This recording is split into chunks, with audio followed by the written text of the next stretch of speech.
आप लोगों ने जो 16 माह की पीडीएम की मुस्लिम लीग नवाज़ जिस गवर्नमेंट को लीड कर रही थी, उसकी परफॉर्मेंस जो थी, उसका रिजल्ट हमने इलेक्शंस में देखा कि पब्लिक आप लोगों से खासी नाराज़ नजर आई। आप लोग इस चीज़ को एक्सेप्ट करें या ना करें, अब मसला ये है कि मुल्क में एक मरतबा फिर जो महंगाई का एक नया तूफान सामने नज़र आ रहा है।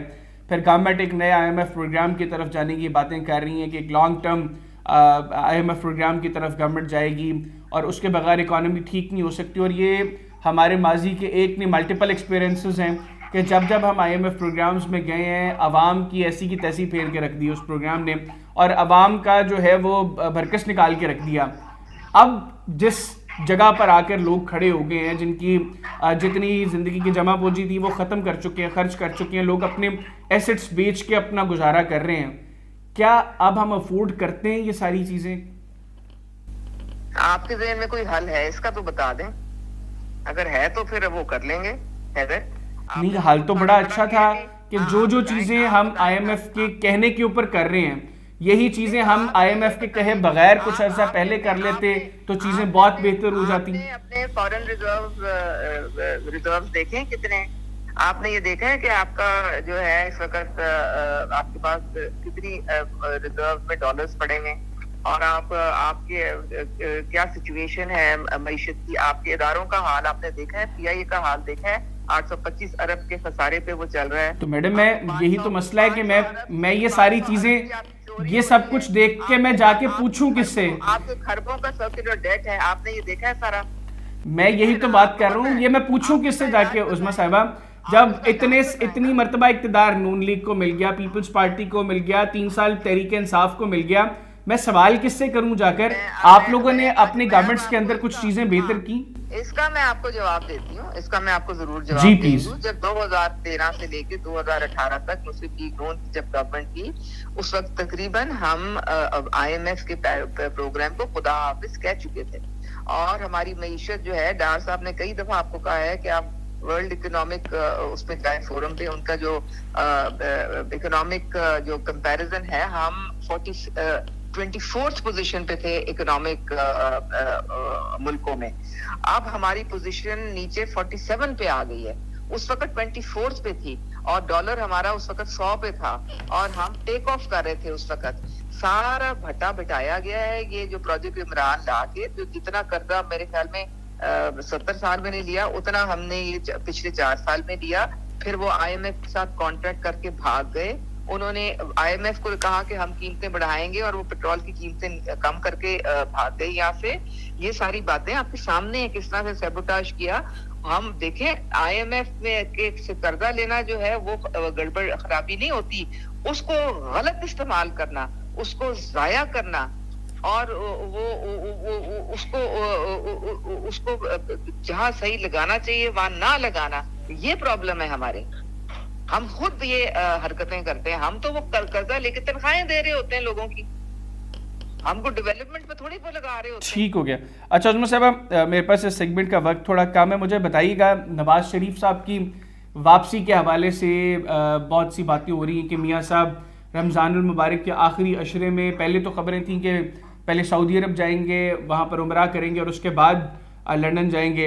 अब गालिबन जो है वो इरफान सिद्दीकी साहब ने कहा है कि वो उमरा शायद नहीं कर रहे, अब शायद वो सिर्फ लंदन जाएंगे।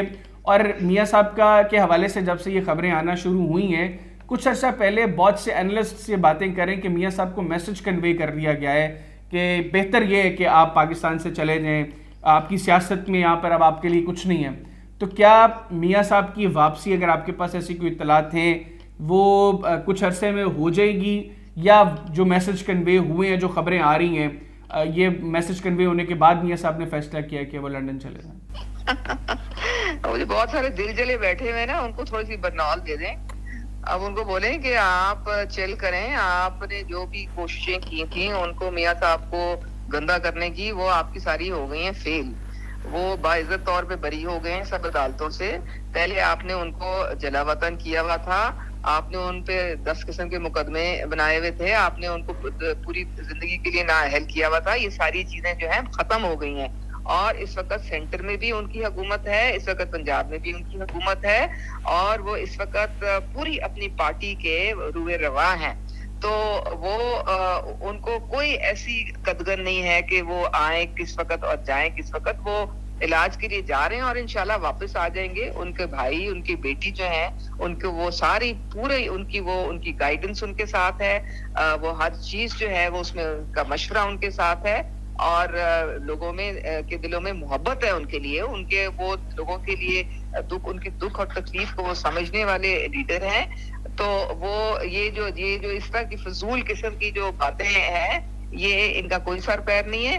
अब सिर्फ जाके चुल्लू भर पानी में डूब मरे, क्योंकि ये उनकी ख्वाहिश हो सकती है, ये हकीकत से बहुत दूर है। बिल्कुल ठीक। आखिर में ये बताइएगा कि आपके साथ एक इंसिडेंट पेश आया, गालिबन आपकी कोई चोरी हुई है, उस हवाले से आप बताएंगे कि एग्जैक्टली हुआ क्या, और अब आप जो है उसके हवाले से क्या कह रहे हैं?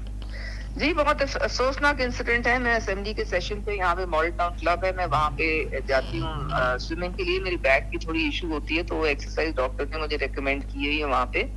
तो मैंने जाके वहाँ पे, चूंकि मैं असेंबली से, नॉर्मली तो मैं घर से जाती हूँ तो मैं ज्वेलरी तो कोई पहनती नहीं हूँ, लेकिन मैं चूंकि असेंबली से सीधी गई थी, तो वहां से मैंने फिर एहतियातन वो अपने हैंडबैग में डाल के, तो लॉकर में लॉक करके, तो मैं स्विमिंग के लिए गई हूँ। और उसके बाद जब शावर लेके जब मैं वापस आई हूँ, लॉकर खोला है और वो बैग देखा है, तो उसमें से मेरी वो ज्वेलरी मिसिंग थी सारी। और मैं तो हवाइयां मेरी उड़ गई। मैंने कहा ये क्या हुआ है यहाँ पे। और मैंने जब शोर मचाया है, तो मेरे साथ इसाम अल हक की वालदा खड़ी हुई थी। उन्होंने कहा कि मेरे भी लॉक्ड लॉकर में से 10,000 रुपया निकला। मैंने 2 दिन पहले यहाँ कंप्लेंट लिखवाई है, और इन लोगों ने कोई चाबियां बनाई हुई हैं कि जिनसे ये खोलते हैं लॉकर, ये चीजें निकालते हैं। फिर उसके बाद 2-3 लोगों ने, और मुझे ये केस मेरा मीडिया पे गया, तो 2-3 और लोगों ने मुझे कहा कि हमारी भी पैसे गायब हुए लॉकर से, और हमने इंतजामिया को ये लिखवाया भी है। इन्होंने कोई नोटिस नहीं लिया, इन्होंने किसी पुलिस को इन्फॉर्म नहीं किया। अंदर ही हाँ जी हम देख रहे हैं, हम कर रहे हैं। सीसीटीवी कैमरा इनका जो बाहर लगा हुआ था, अंदर तो चूंकि नहीं था, क्योंकि ख्वातीन का मामला था, बाहर लगा हुआ था, वो कई दिनों से खराब पड़ा है, तो वो भी फारिग था, उसका भी कोई अता पता नहीं। तो मैंने तो फिर अब मैंने FIR कटवाई है, और मैंने कहा है कि मैंने पूरी इनके खिलाफ इंक्वायरी हो रही है, मैनेजमेंट के खिलाफ भी हो रही है, क्योंकि ये इन्होंने पूरा एक यहाँ पे गैंग बैठा हुआ है जो ये काम कर रहा है। बिल्कुल। और अब उसकी इंक्वायरी हो रही है। कितनी ज्वेलरी आपकी चोरी हुई है? जी, मेरे जो तकरीबन वो 5-6 लाख की है वो। अच्छा, 5-6। चलें, अल्लाह करे कि आपके चोर भी मिल जाएं और आपकी ज्वेलरी जो है, जो आपका नुकसान है उसकी भी। और मेरा सिर्फ नहीं, देखे ना, वो मैंने चूंकि हिम्मत की, और इन्होंने गलत बंदों पे हाथ डाला ना। वो बेचारे आम लोग जो होते हैं वो सोचते हैं कि शायद हमारी कोई प्रॉब्लम थी या हम कोई, लेकिन लोगों ने कंप्लेंट्स लिखवाई हुई है पहले, इन राइटिंग लिखवाई है, और मैनेजमेंट ने धेले का उस पे एक्शन नहीं लिया। और उसके बाद वो पुलिस वाले यही कह रहे थे, अगर हमें ये पहले बताते तो ये आपका वाला इंसिडेंट ना होता आज।